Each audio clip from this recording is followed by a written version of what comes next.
Hej, përshëndetje, uroj të jeni mirë, unë jam Adisa, nga Adisa's Kitchen, dhe sot do të gatuajmë hasude. Ne kemi peshk dhe kur kemi peshk më pëlqen të bëj edhe hasude. Do ju tregoj të gjitha ato sekretete vogla si ta bëni hasuden sa më të mirë. Masa do i bëjmë me gota, kështu që do e kemi shumë të thjeshtë. Do të shtojmë një gotë me sheqer, unë kam hedhur edhe pak sheqer kaf, sepse më pëlqen ajo ngjyra që krijon sheqeri kaf. Mund edhe të mos a shtoni, e bëni vetëm me sheqer të bardhë. Do të shtojmë bashkë me sheqerin 2-3 lugë gjelle vaj, unë po shtoj vaj ulliri, mund të shtoni vaj që keni në shtëpi çfarë të doni ju. Tani do presim derisa sheqeri karamelizohet, e trazojmë pak që të zihet me vajin.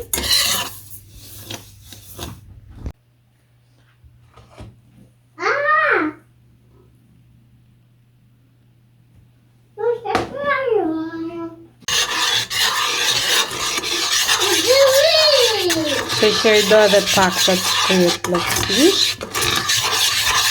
Deri do të shtojmë një lugë gjelle gjalp. E lëmë sa gjalpi shkryhet plotësisht. Gjalpi jep shumë aromë dhe shije. Kujdesemi gjithmonë që sheqeri mos na digje, do i shtojmë një gotë me ujë. Lëm ujin sa shkrim plotësisht sheqeri.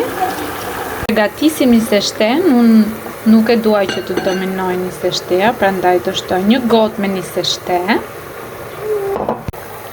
2 gota me ujë. Trazojmë mirë shpejt e shpejt që 27 mos na bjerë në fund. Tani e bashkojmë 27 këtu. Vazhdojmë ta trazojmë. Gjithmonë duke trazuar që mos bjerë 27 në fund dhe do vazhdojmë kështu derisa trase.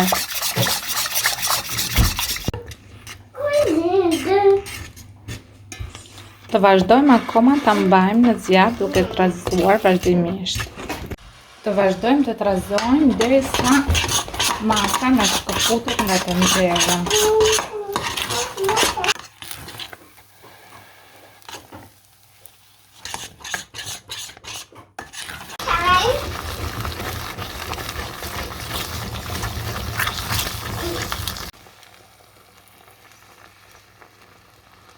Tani do i shtojmë arrat, unë kam këtu afërsisht një gotë me arra, mund të shtoni sa të dëshironi, mund të shtoni edhe rrush të thatë në këtë moment.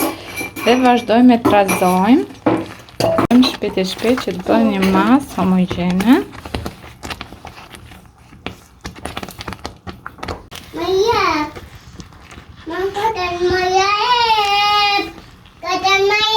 Tani do e kalojmë të gjitha hasudet në një tepsi të cilën unë e kam lagur me pak ujë që mos na njiqësi.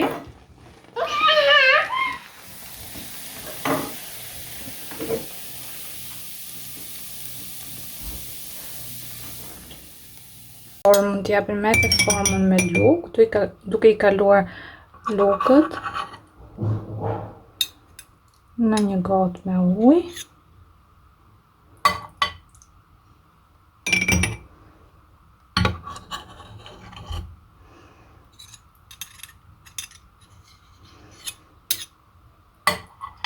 Hasudja është gati, e ëmbël sa duhet, e mbushur me arra në çdo kafshat dhe këtë unë e bëj duke i kryer arrat sa më imët.